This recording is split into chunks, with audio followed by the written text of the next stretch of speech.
All right, well, welcome everyone to our July solution session. My name is Heather Kutzman, and I am the Tech Support and Training Director. And I'm joined with Whitney Rogers. We're both going to be sharing some information with you guys this morning. I'm the Tech Support and Training Director at Gemvision, so I help out in directing the efforts of our tech support team to make sure that if you stumble into any support problems, we're there to help and guide you through those. And I also help our training team to make sure that we're providing content that's relevant to you as users. And I'll let Whitney introduce herself. Hi, good morning, everyone. My name is Whitney Rogers, and I'm the Custom Solutions Success Manager here with Gemvision.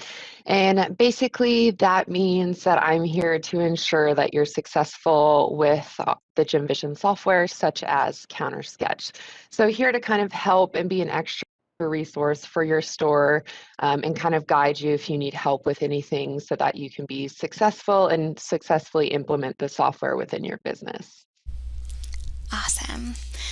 So, we are going to go ahead and kick things off this morning for our July solution session. On today's webinar, Whitney's going to walk us through a beautiful Pinterest to price example of a pendant that I think will be really helpful and give you guys some new ideas about using polar array. And then we're going to do a deep dive into all the different functionality within polar array. So we're going to do one Pinterest to price example, and then we're going to spend a good bit of time working and looking a little bit deeper at the polar array functionality and how we can use that tool to design more quickly when we're working in CounterSketch freehand. Finally, we're going to finish out the webinar introducing some new designs that have recently been added to the library, just to make sure everybody has visibility to those new designs and that you're able to start using them with your clients. So again, we're going to start out with Pinterest to price, which is our first lesson of the day. I'm going to pass control over to Whitney so she can share her screen and you guys can take a look at this new design. All right, so everyone should be able to see my CounterSketch screen now, hopefully.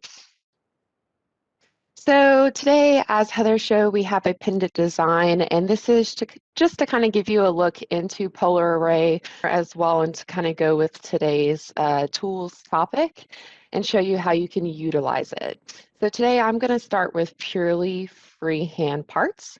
So I'm going to come over here to my freehand library and just start with my center settings. This will kind of give me a base to work from and make sure that I align everything for the pendant. So coming into the library, you'll notice that you have 4 different perspectives here or viewpoints. Sometimes, especially with the settings, it's just easier to see all the details and find the most appropriate setting by going to the through finger view. So I'm just going to scroll down and I want just a plain bezel here. I'm going to double right click, and that is going to pull up this design onto my screen. And you'll notice here on the left-hand side that I have my design stack. If this is your first time, you'll notice that the design stack gives me the options to change the size of my stone. You'll see here I can change the shape. Also, it allows me to kind of adjust this setting. If I wanted to make it thicker or wanted to change the profile, I have a variety of options here to adjust this setting. I don't want to do too much to the setting, but I am going to go ahead and turn my grid on and transition to my top view. This is just going to make sure that I have everything aligned appropriately as I'm designing. So with the grid, each little square represents 1 millimeter. So if you're trying to build something that's a specific size, you can kind of count the little squares to make sure that you're staying within the parameters that you need. So coming over here to the design stack, I actually want to go for more of an asterisk-shaped piece. So let's see here. Called an emerald square, but that'll do. Same same shape. And I'm also going to left click and drag and just make this a little bit bigger. So pulling that up to 6.5 millimeters. And that is basically my centerpiece. I don't really want to adjust anything else. The bezel is what I need. So I actually want this same bezel to create the gems around. So in order to get the gems around my pendant. So I'm actually just going to come to the little hamburger menu here, so the three little bars, and I'm going to select duplicate.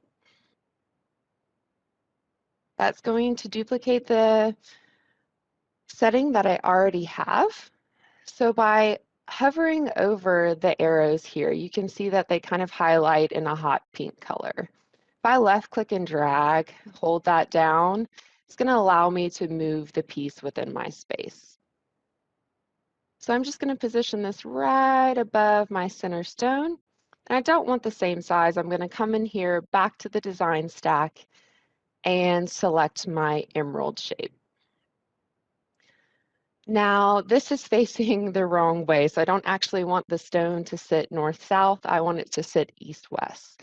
So you'll see here I have this curved arrow, and as I hover over it, it creates this circle around my piece. This is going to be the rotate option.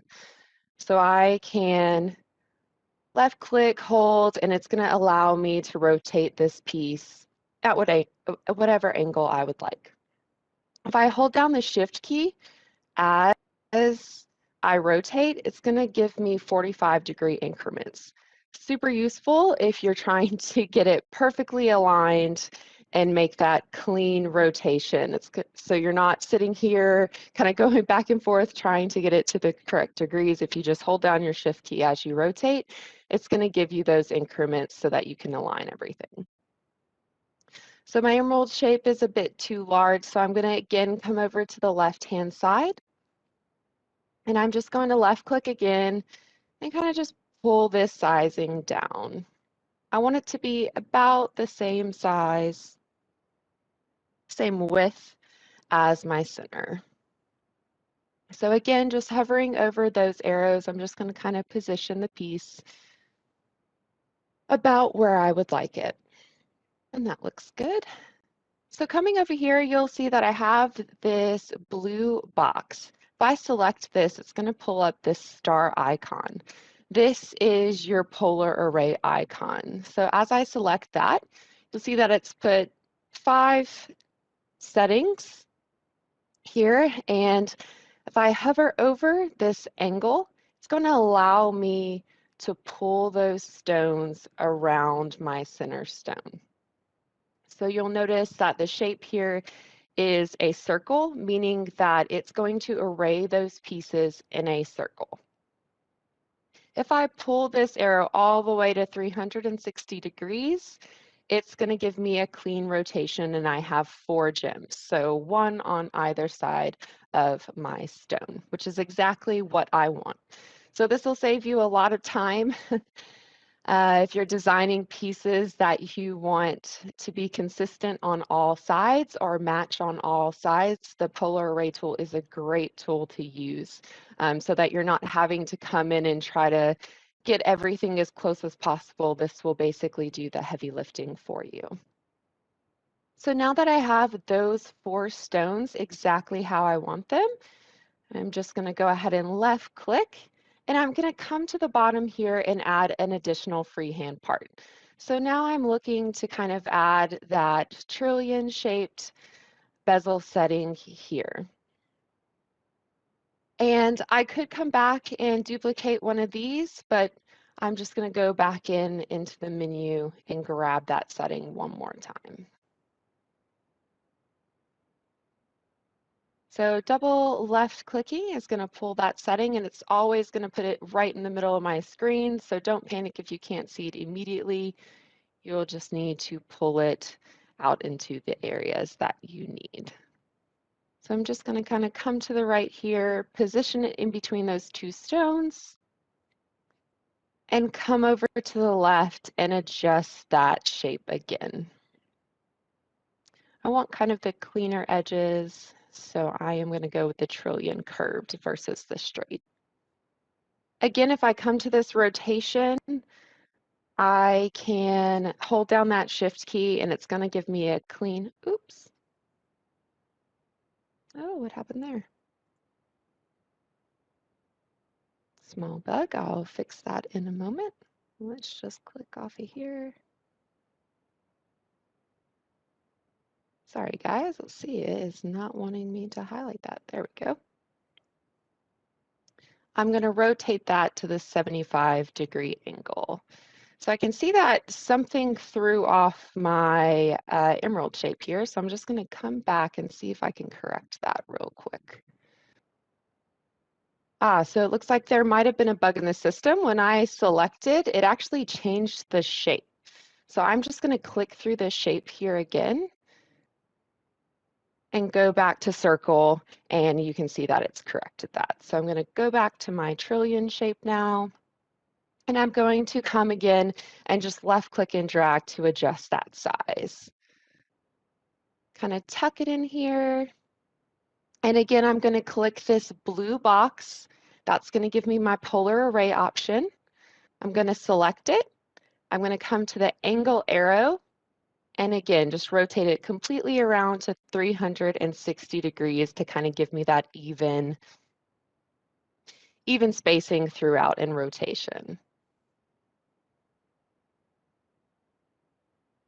Oh, Heather, we'll have to look at that. For some reason, it's wanting to rotate the gems.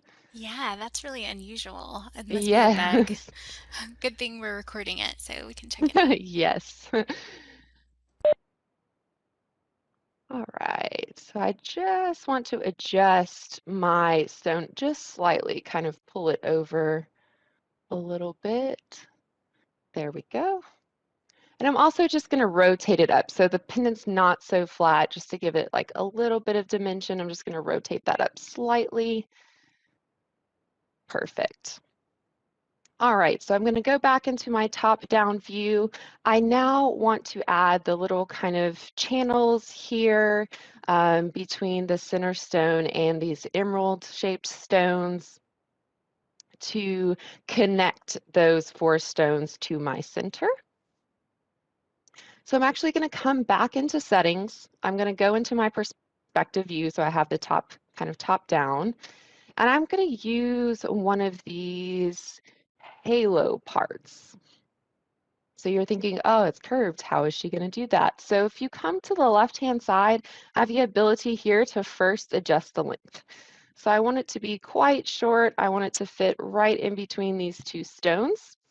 I've pulled it all the way back and we have about 4 millimeters, but I actually want to go back a little bit further. So I'm going to click again on this little hamburger menu, so the 3 bars, and I'm going to left click on expand control range. This is going to allow me to kind of work outside the parameters a little bit and continue to adjust this piece. Kind of want to come right around 2.3. That'll work. And now I want to adjust the curve. So you'll notice that there's still a curve in this piece. I actually want to bring the rail curve to 0. That's going to give me a straight piece. Perfect. I'm actually going to make that a tad bit longer. There we go. And you'll notice that the stones are kind of unevenly spaced. These are kind of falling off the end here. So I'm going to scroll down in my design stack, and you'll see here the options to adjust the gems. So I can left click and hold, kind of pull that stone size down. You'll see that it's already kind of correcting the spacing here. I'm going to stick at 1 millimeter. And then here it says end position. So this is the end position of these stones. Since the prongs are kind of hanging off the edge there, I'm just going to pull this down to kind of nudge those prongs back into the metal, into the channel here. You'll also see that as I did that, these prongs corrected themselves as well. So again, I'm going to come to that polar array option, left clicking the blue box. It's going to give me the polar array, and I'm going to pull it straight around to 360 degrees again. I've now have a secure connection between those emerald-shaped stones and my center stone. I now need to connect these trillions so that they're not just floating in space here. So I'm going to come to the freehand library again, and under wire, rope, and knots, I have this plain piece of wire here. So I'm going to go ahead and double left click to pull that out into my screen. Zoom out a little, and I'll just pull this up so we can see it clearly here. Again, I'm going to hover over that rotation arrow and hold down Shift so that I can rotate that to 90 degrees. Obviously, it's quite long, so I'm going to come to my design stack on the left-hand side, left, hold, and pull that down. Probably go down to about 2 millimeters. And now I'm just going to use the arrows, left click and hold to position this piece. Oop, there we go. I'm going to zoom in so we can get a better viewpoint here. So I am just going to use the arrows. If I keep I keep clicking on the wrong thing. There we go. Use the arrows to position this so that we are connecting these pieces. And that looks about right. So again, I'm going to come to the polar array tool. You'll notice that I selected the blue box and a different icon came up. So this is actually the bend option. I don't want to use that today, but I can't see the blue box either to transition to the polar array option. So I'm just going to go into a different perspective. Remember, I was in that top-down view. So if I just kind of rotate, you can see that that blue box was here. It was just hidden from the top-down view. So left clicking again, you'll see that I had the option pop up for the polar array. I'm going to go back to my top-down view so that I have a clear image of that. So coming into polar array again, I'm going to do the exact same thing and rotate all the way around, but you'll notice that I only have 4 connections. So I have one here, over on the right-hand side, bottom left, and over at the top left. Well, I still need that connection in these other points as well.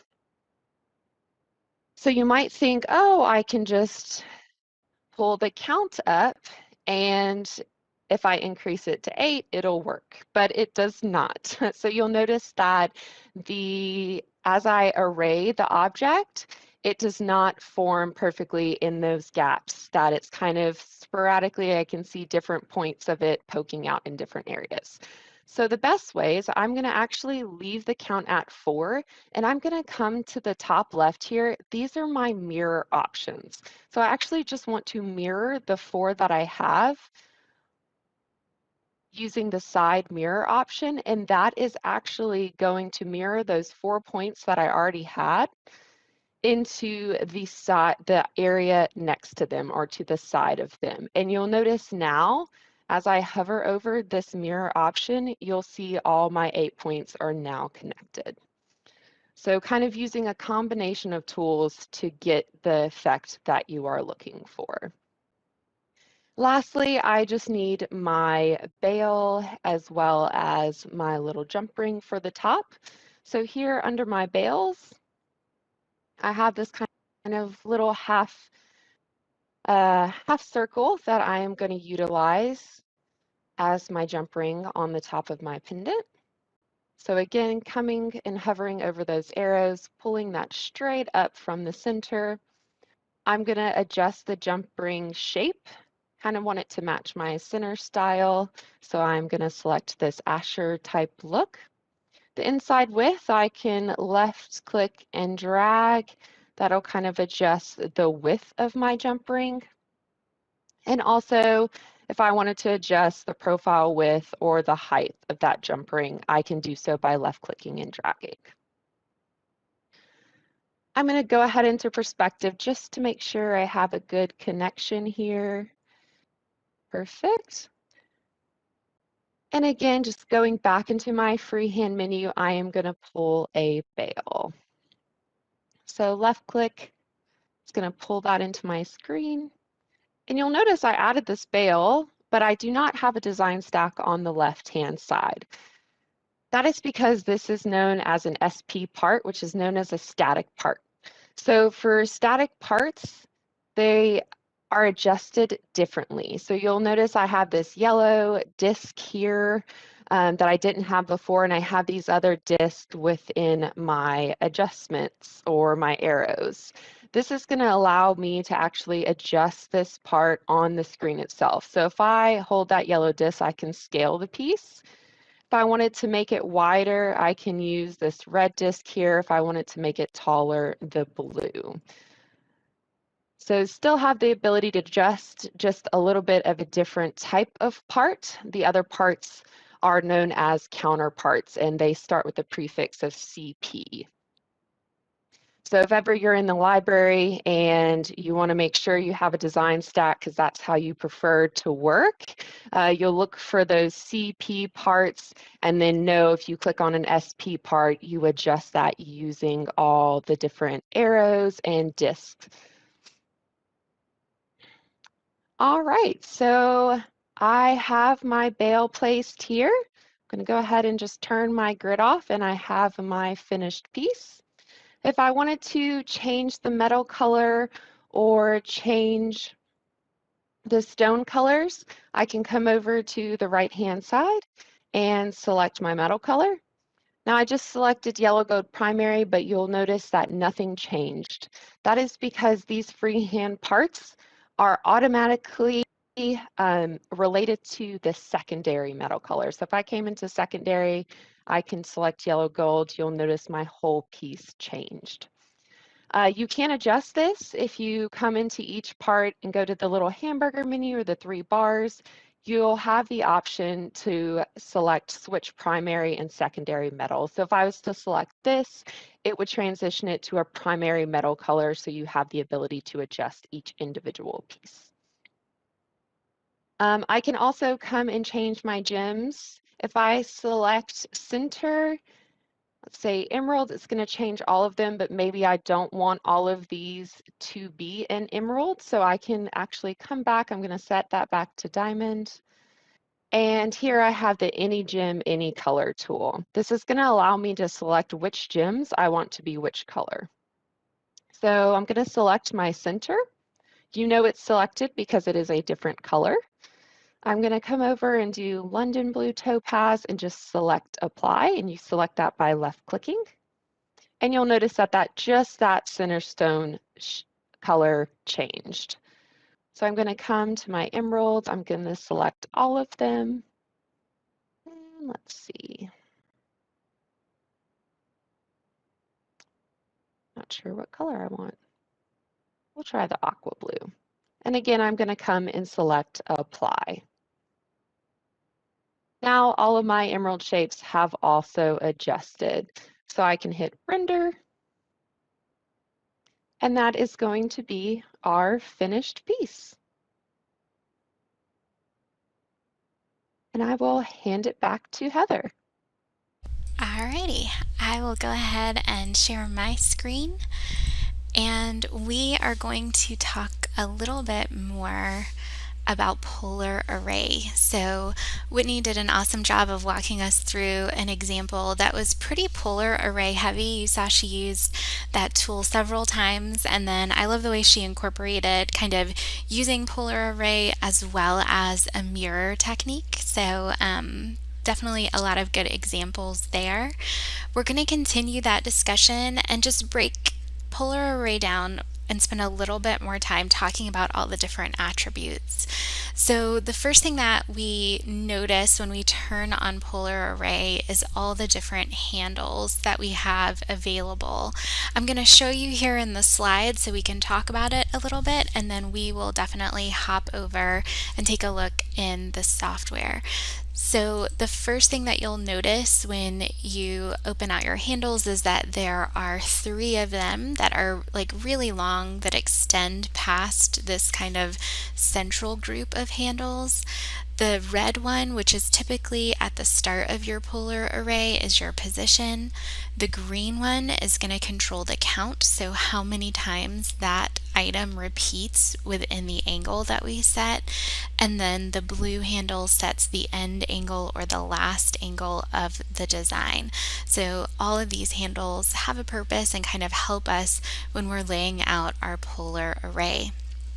You'll also see that we have some kind of smaller, what I think of as kind of interior handles, and these are going to control the placement of the entire polar array.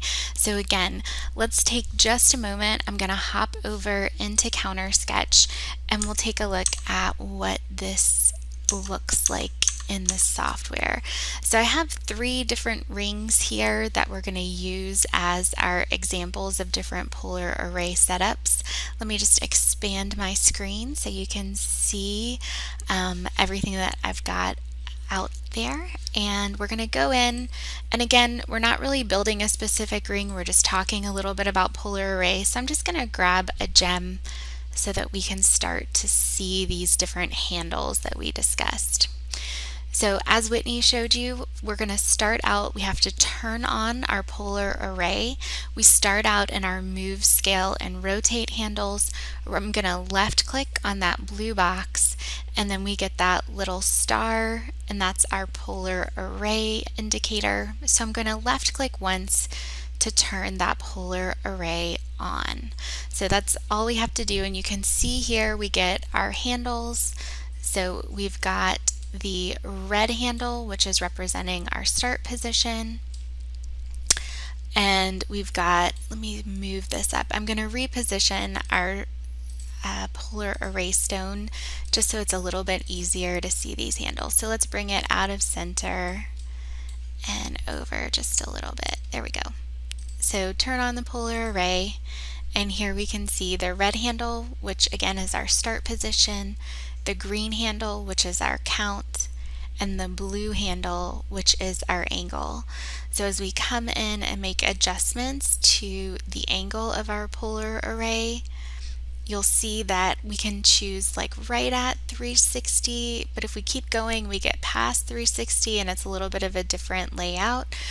You can always set this to whatever angle you need for your design. So if I was doing something that was just a half halo, maybe I only want 180 degrees instead. So let's swing this around to 360 for this example. And again, this green handle will reset the number of times that design is repeated. So our start, our end angle, and the number of times that it repeats. So we looked at those major polar array handles. Now I want to take a little bit of a closer look at these position handles. Let's say that instead of having my design here, I want to left click and drag this polar array to the ring on the left rather than that ring at the center. I'm just going to use these position handles to drag this over to the other rings that I've got. So again, these position handles work just kind of like your move, scale, and rotate handles would. They allow you to reposition that piece. They also can allow you to angle the entire polar array if you wanted to try something like that. So those handles, in addition to your polar array handles, can be really, really helpful. Let's move on to our next piece. So we're going to hop in here and talk about direction. So this is one of the most common questions that I get about polar array, and it can be a little confusing initially. Jessica Smith, who is our instructor at Gemvision, mentioned that it can sometimes be helpful if you are trying to figure out polar array if you actually work with an arrow. So we've got a couple of arrows in the library. I may pull one of those out just so we can take a look at it and see. But you can see here that polar array works in 3 different directions. So the first one that we just looked at is where it goes around the top of our ring. So this is most helpful if we're creating like a halo or a decorative basket or something like that. The next direction is to go around the shank of our ring. And the way that we know which polar array direction we've got is by this little icon. So that little polar array star or asterisk or snowflake or whatever we want to call it that comes out shows the direction. So you can see here we've got our green and our red line. Here we have our red and our blue line. And here we have our blue and our green line. So depending on the direction of the polar array, you're going to see that little axis marker to show which directions you're going in. So our second option, the first by default, is going to be around the top of your ring. The second is going to go around the shank. And then the third is going to go around the other kind of third direction of your ring. I use this mostly like if I'm doing hoop earrings or something like that, but there are occasions where you need your polar array to go in this direction as well. So let's bring back our CounterSketch screen. I'm going to use Jessica's example and look in our shapes and just bring out an arrow to see if this might give us a little bit more orientation. So I'm going to bring that arrow out as a guide, just as a reference to kind of help us as we're working through this. You'll remember this first polar array that we created. By default, it came in the first step and it was going around the top center. Now let's go back and add another gem onto our screen and see if we can create that polar array in a different direction. So again, I'm going to grab my viewport control handles and just reposition this new stone around our center ring. And I'm going to left click on that blue box and then left click on my polar array icon to activate it. You'll see that initially it doesn't look like anything's happening, and that's because my stone is right here in the very center of my ring. But really, we are getting this polar array style that's happening. We don't want that. We're trying to go around the circumference of our ring. So we're going to left click on that box again. And now you can start to see that our polar array is happening around our shank. Again, we still have those same handles, so we have our start position, our count, and our end position. If we want to maybe follow that same trajectory with this one that we did with the other, we can just bring this all the way around to our start position and then come in and adjust the number of times that it repeats. So this gives us the second polar array layout. Now I'm going to add a third stone for our third ring. So let's come in here and add another gem. And we're just going to place this one over here in our third ring. So let's see if we can line this up a little bit better so we can view it. Again, I'm going to bring this up to the top of my ring. I'm going to left click on that blue box by so we had to click 3 times on that polar array, but it eventually goes in that third direction and we see those 3 different directions for our polar array. We have the same handles that are performing the same functions regardless of the direction of our polar array. The biggest difference is just kind of, again, the orientation of that polar array. So which way is it going? Top, center, around the shank, or kind of this third direction that crosses through. All right, so we've got our polar array. We talked about initially just the handles that we have to work with. Then we talked about using those handles to lay our polar array out in 3 different directions. Finally, I want to talk a little bit about symmetry and shape. So you can see here that we have different shapes that we can apply to our polar array.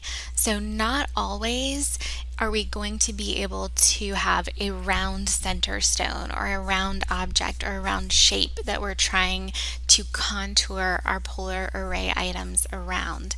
And so the shape gives you the ability to kind of change that up based on the shape that you're trying to match. So again, if we head back over into CounterSketch and start to take a look at some of these, maybe I'll start with this one. So let's go back to our very first polar array. I had angled this down a little bit. I'm going to try to sit it back up straight just so we can see this a little bit better. And you'll notice that it goes in a round shape. And if I look at my little menu here to the left side, under my polar array direction, we have symmetry. We'll talk about that in just a moment. And then we have shape. So this bottom icon in this little string of icons for polar array sets our shape. If we left click, you'll notice that the shape, and it's a little hard to see, I'll zoom in, we've got almost like a little pink outline of that polar array shape shows up on the screen. If we click in that same spot again, you can see then we get more of this oval outline.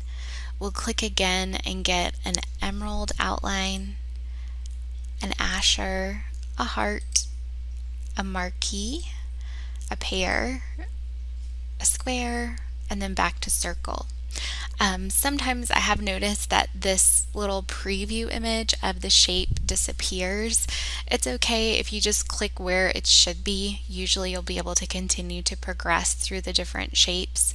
I will say that there isn't a way to kind of quickly navigate to a specific shape that you want to use. You really do have to kind of click through all of the different options, and then once you are able to click through all the different ones, you should be able to find the one that you're looking for. Oftentimes I find that I'll do this even if I am working with a round shape. If I want to give kind of the impression of a different shape, this is a helpful and easy way to do this. But those are the ways that you can use shape. And again, that tool set works regardless of the orientation of your polar array. So if I come into this orientation, again, you'll see that little icon at the bottom, and we can click through all the different shape options that are available for the polar array regardless of the direction. So we talked about orientation, we talked about symmetry, or we talked about shape, so now we're going to talk about symmetry. If we take a look at symmetry, you'll notice right now our design goes 360 degrees, so there's really no option for symmetry. It's kind of a full circle. But if I was creating something designed more like this, where I have two sides to my design, then what I can do is actually left click on this second icon, and it will create symmetry between the two sides of my design. So whatever I do to one side of my design is going to update on the other side as well. What's kind of cool about this symmetry is that you can offset the center of your symmetry by moving your start position and get very different layouts for your design. So typically your symmetry is going to be around the very center of your design, but if for some reason you needed that in a different location, you can easily move this around to different areas of your ring, and that symmetry is going to maintain regardless of the start position. So again, just kind of a fun and different way to lay this feature out. Again, anything you do to one side of your ring is going to automatically update whenever you have that symmetry option turned on. If you click on the symmetry option, it will go away. So now you can see that we have just one side of our design. So those are the three different modes that we have within our polar array option. Again, the orientation, is it around the top, circumference, or going front to back in our design? Do we want to have a symmetrical layout where things are kind of matching up on side to side, or do we want to lay out a full circle on our own without that symmetry? And then finally, we have the ability to adjust the shape or the layout of that polar array to fit different common shapes. So it doesn't always have to be just round. Alright, so that was our deep dive into polar array. Hopefully you're coming away from this little segment with a little bit better understanding of polar array, how you can reposition it, use those handles, as well as the different options within polar array to really create the designs that you're looking for quickly and efficiently. And as Whitney mentioned, with a lot more precision when you use polar array than when you try to kind of eyeball it and lay those stones out yourself. So again, that kind of talks a little bit about our different polar array aspects. Let's move on to our next topic, which is our new styles. So we have quite a few new styles that were recently added to the library. I picked my favorite 5, but be sure to check out all of these. I want to show you where you can find these new styles easily whenever you're starting up CounterSketch. So if we go back to our home screen, you'll see right here at the top center, mine says New Designs. Now, if you've customized your start screen, you may not see this new design tile right away. You may have removed the new design tile, or it may be in a different location, so just be on the lookout for it. If you have entirely removed this new design tile, that's not a problem. If you go to your all ring designs, you can also find your new designs if you have this option selected where it says show new designs first. Whenever you do this, anytime we add designs to the library, they're going to show up here at the very top of your filter search, and that way you can see them fairly easily and navigate to them and start working with them rather than having to navigate to that new designs tile. They're always going to have this little new badge next to them so that they're easy to see. So this first one I think that I called out in our list is a fun one to work with. I'm going to click on Start Designing so you guys can take a closer look at this particular piece. I'm not going to save our work in polar array because I think you guys have got that down. This new design has a lot of fun features. I think that our product design and development team is doing some great work in adding design options, which make it really easy for you to quickly find and turn on and off various features of the design. So I definitely want to encourage you to open up these new designs, take a closer look at the models in there, and kind of play with them and the different design options they have, because there's some really fun and creative pieces that are being added to the library. Sorry guys, I was just a little impatient. It looks like I was going to restart CounterSketch, but it doesn't look like I have to. This is what I was mentioning before about the additional design options. You can see here that you have a lot of flexibility in what is where. So if we wanted to switch out these gems to be all mill grain, we can pretty easily do that with just the click of a button. So again, it's not exclusive to this particular design, but I am seeing a lot more of these type options shown in the new models that are coming out. So be sure to check out these new models because they've got a lot of flexibility to them. I will say, like, you can turn everything off as well, so if you don't want any type of design down there. And then finally, what I think is kind of a cool feature that is again often added to these new models is that we've given you the ability to completely remove the shank. So if I wanted to go back in and add a different style shank to this design, I can remove the shank that was created and initially intended to go with this ring, and then come into my freehand parts and add a different style shank to go with this center setting.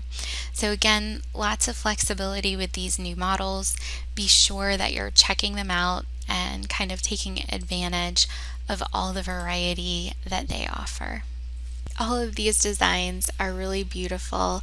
This one here is a really unique halo. It's not something that I've seen in our library before, so definitely check this one out.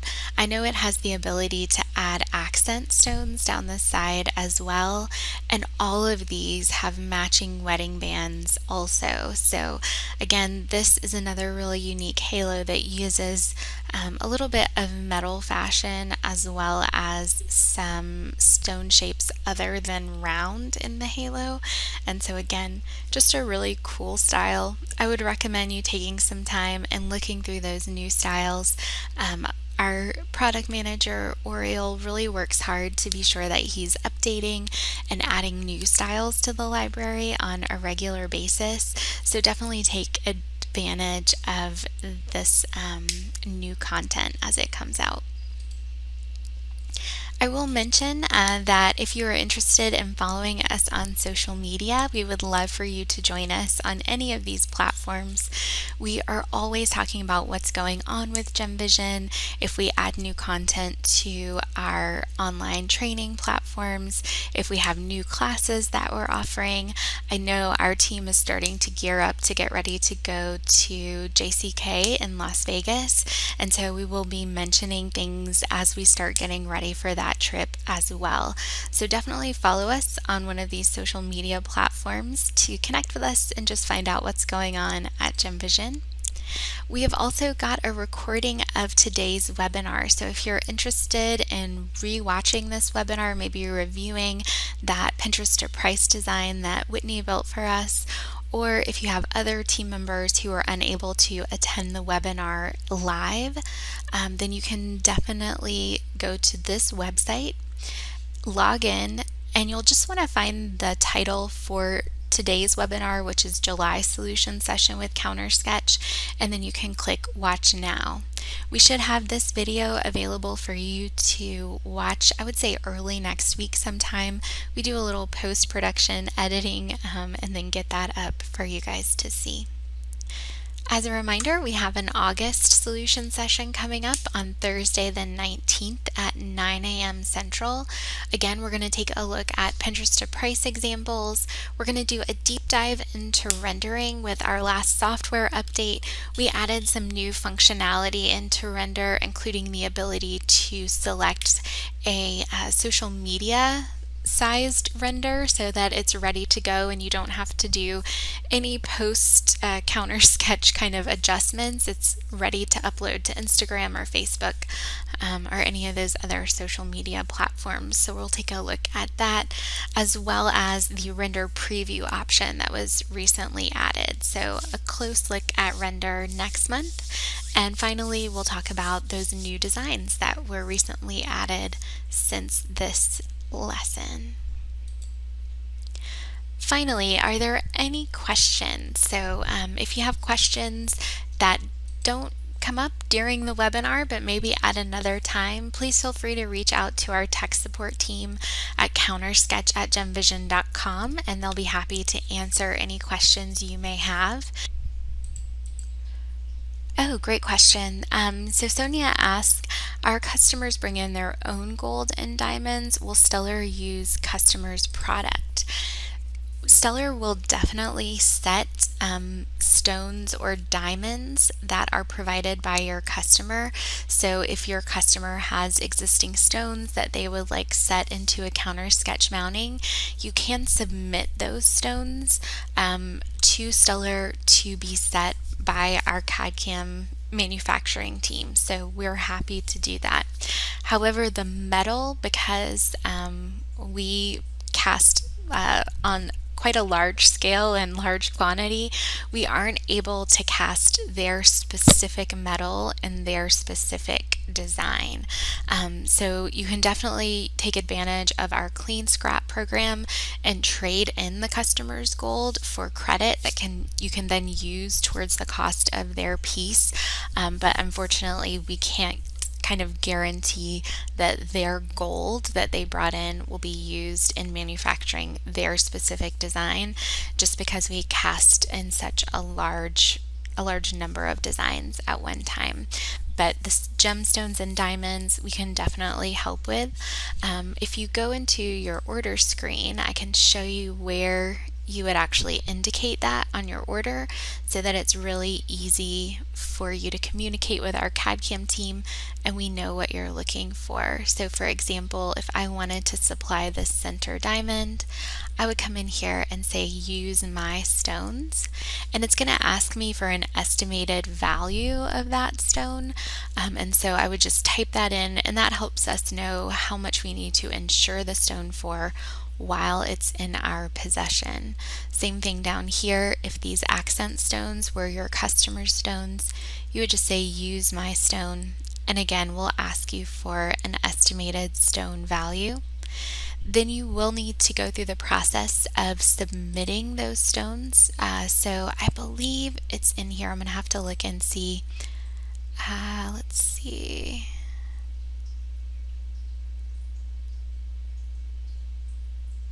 Here we go. Yep, if you look under your help menu, there's an option for a mounting submission form. If you click on that, it will actually take you, I think, to the form that you would use to submit these stones as well. So you'll indicate it here when you're submitting your order, and then this is the piece of paper that you want to include with the shipment that you send to Stellar with those stones in it. So it's called a merchandise submission form. You would just put in your information, the CAD/CAM ID for this particular design that you're working on, and then when you send, you want to fill out this second box down here where it says loose gemstones. We have some requests for you to be sure that you're aware of whenever you're entering this information. And then again, we ask you just to type out that declared value. If you have any questions, this is kind of the terms of the agreement of us setting your customer stones. And again, this is the address that you will send those stones to. We ask that you use FedEx or UPS just so that there's clear tracking information. So again, this is the form that you would use if you are sending your customer stones in for Stellar to set. Thank you so much for joining us for the webinar today. And thanks so much everyone for your time today. I hope you have a wonderful rest of your week, and we look forward to seeing you on a future webinar.